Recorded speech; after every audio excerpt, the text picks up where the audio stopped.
guys, selamat datang di podcast kita, podcast Ngobas. Ngobrol bebas.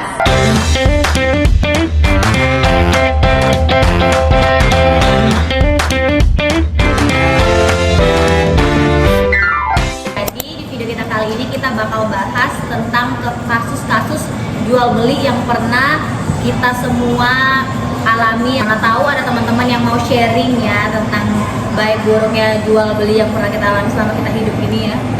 Aku itu pernah dapat kasus aku beli barang di e-commerce ya. Jadi aku beli beli dua lipstick. Jadi lipstiknya ini yang datang itu cuma satu dan satunya ini salah. Beda shade gitu kan? Bukan beda shade, beda brand. Udah full beda brand.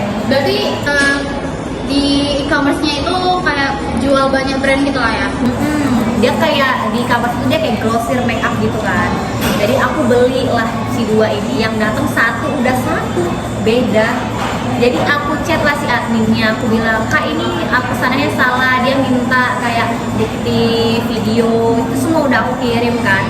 Terus dan anehnya dia bilang, "Kak, udah Kak, di-refund aja." Sementara kan aplikasi itu kan susah dia untuk nge-refund. Jadi aku bilang, "Kak, gini aja Kak, yang gampangnya itu yang Kakak kirimkan harganya itu berapa? Harganya itu berapa? Udah itu potong aja itu tetap aku bayar. Sisanya Kakak masukkan aja di aku bilang kayak gitu." Terus katanya nggak bisa Kak, kita harus ada step by stepnya tuh harus dijalankan. Kata kayak nggak bisa langsung yang sesimpel itu kata gitu. Jadi karena aku mikir aku kerja, yang kedua aku bingung kan. Katanya kayak itu ribet, kita harus ke JNT katanya gitu kan. Sementara dia nggak kayak e-commerce yang lain yang paketnya itu kalau salah itu dijemput ke tempat kita, ini enggak gitu. Jadi yang yaudahlah, jadi bad itu aku sih.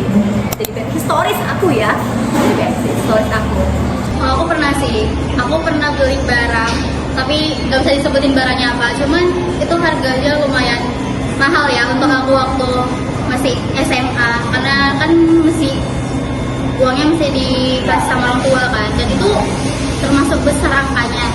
Jadi kena tipu, barangnya tuh bener-bener kosong, beneran kosong, dan itu cuman apa ya, plastik, Bubble wrap. bukan bubble wrap, aku udah lupa, cuman itu kayaknya isinya tuh kayak apa ya, kayak kertas gitu loh kalau nggak salah. Dan itu Anda Zong. itu Anda Zong. dan itu Anda Zong. dan itu aku shock kan, karena seharusnya barang itu berat karena harganya juga mahal kan. Nah pas aku awal megang tuh kayak kok paringan ya, iya kayak paringan gitu. Untungnya tuh di videoin kan, jadi kan kalau misalnya di aplikasi itu kan harus kalau mau refund barang atau mengajukan pengembalian kan harus ada video unboxing kan. Nah untungnya di unboxing kan, cuman itu agak diperibat ya sama penjualnya gara-gara enggak sih Kak, sama kami udah ngirim barangnya. Tapi kan memang aslinya udah ada kan, udah ada video unboxing juga. Kacau sih kalau benar-benar gak ada barang sama sekali. Kalau misalnya ada barang terus ada kerusakan dikit, ya oke lah bisa dipakai ya. Atau kalau barang salah gitu, oke lah. Ini sama sekali nggak ada. Jadi kayak mau kita pakai pun apa gitu, nggak ada. Yang lain ada Ada sih, cuman kayak dia bukan dilihat dari aplikasi atau apa, dia kayak dari gitu kan. tuh datang kayak dia kayak gamis gitu kan, terus kayak tipis banget. Jadi kayak mana ini mah barang dari itu. Udah lah kalau kita pakai. Jadi kayak mau ditukar pun dikembaliin kayak tukang paketnya itu udah nggak ada. Gitu. Jadi ya udah, terus kayak dicek gitu tokonya kan, memang udah diblokir mama aku. Jadi kayak berarti memang udah penipuan. Oh berarti mana bro? Dicek lagi kak, ini kena memang udah diblokir. Berarti itu kan penipuan. Memang penipuan. Saat kejadian itu kan ada sempat ngecek tokonya lagi nggak atau udah ditutup? Udah ditutup kayak udah bener-bener diblokir kayak gitu. Iya. Jadi kayak ya udah lah, nggak mau kayak mana lagi, ya udah lah, jadi ya udah. Nominal besar. 150 gitu lah. 1.500.000. Enggak, 150 ribuan. Oh ya. Itu bayarnya transfer atau cash? Cash. Lah, kalau paketnya pergi baru kami unboxing gitu. Mereka semua. Biasanya kalau itu JNE ya, orang tuh ngasih ke JNE. Iya. Iya sih. Jadi Tapi kan kalau kayak aku lah salah satu pengguna toko juga. pasti kan kalau kita mau belanja di situ toko pasti kan kita lihat testimoninya atau review. Nah, mamamu pas itu nggak ngeliat testimoninya atau Iya banyak juga testimoninya, ada yang beli gitu sih. Dia kayak di gitu mama aku, dia kayak Lain nggak ada tokonya kan? ada tokonya, Tapi tapi bagus gitu loh. Beda nggak sih kalau misalnya kayak lebih rawan lagi kayak belanja di Nah, makanya itu. nggak ada warningnya gitu.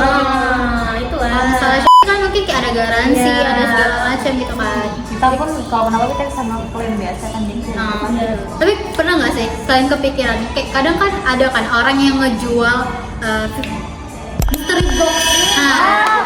Mystery box. Jadi itu kan kayak misalnya dia ngejual barang-barang yang mungkin kayak udah lama ataupun barang-barang yang nggak pas? iya nggak pasti gitu kan. Nah kadang tuh nominalnya tuh ada yang nggak masuk akal kan. Kadang kayak sering ngelihat artis-artis yang ngebuat video unboxing mystery box gitu dengan harga yang 1 juta 2 juta dengan isi yang sebenarnya kayak nggak make sense gitu ya. Jadi kayak kalian tuh bingung gimana sih pandangan Islam terhadap itu gitu. Karena kan itu termasuk horor ya. Karena nggak pasti, Nggak pasti. kita pun nggak tahu isinya itu apa. Dan maisir juga nggak sih karena itu kayak semacam judi kayak kita ngasih uang kayak 1 juta sebenarnya kayak barangnya iya benar tebak-tebakan karena kan kita nggak tahu isinya apa dan apakah barang itu tuh beneran dari yang saya Jadi pengalaman kita juga ya guys, yang kita nggak tahu kita jadi tahu kayak kita kayak tentang mystery box tadi. sebenarnya mystery box itu kayak ya belum jelas gitu kan karena ada unsur maisirnya ada unsur judinya juga jadi kita kurang tahu ada gorongnya juga jadi segala macam kita nggak tahu jadi jangan coba-coba lah ngebeli. Jadi bagi kita yang udah tahu hukumnya itu jelas-jelas horor ya teman-teman, sebaiknya kita hindari. Nah kan jadi terkait pembahasan kita nih jual beli. Nah dalam Islam itu kan diperbolehkan ya kan. Justru Nabi Muhammad aja itu menganjurkan buat berdagang. Karena kan salah satu pekerjaan Nabi itu dulunya juga berdagang.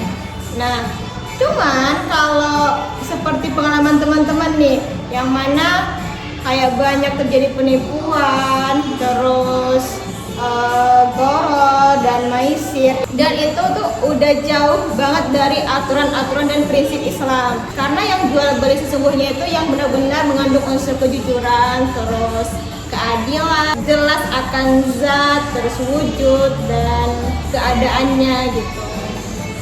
seperti kisah Nabi tentang jual beli lah ya. Iya. Kalau dulu zaman Nabi tuh dia betul-betul sangat jujur ya guys, jujur kayak keadaan mangga itu seperti apa, mangganya asam atau enggak, lebam ataupun dia sedikit busuk atau kematangan, dia tuh selalu dikasih tahu guys. Kita harus semuanya seperti itu ya penjual ya. Padahal Rasulullah pernah bilang bahwa orang-orang yang menipu tidak jujur itu bukan dari golongan kamu. Nah, jadi intinya guys, dari beberapa band historis kayak aku, terus ya Ilwa, dan mereka teman-teman ini sekalian, itu kita simpulkan kalau kita harus lebih berhati-hati ya dalam jual beli, dalam membeli barang-barang baik secara offline maupun online kayak di e-commerce kayak gitu. Jadi sebagai bisa jadi pelajaran juga buat kita ya, supaya kita lebih berhati-hati. Terus pesan aku juga buat para penjual-jual di sana, kami harap lebih kedepannya bisa lebih jujur lagi karena ini juga lebih kebaikan bersama baik itu bagi penjual ataupun pihak konsumen. Oke, sekian dari podcast kami hari ini. Lebih dan kurang kami maaf guys dan see you, bye bye.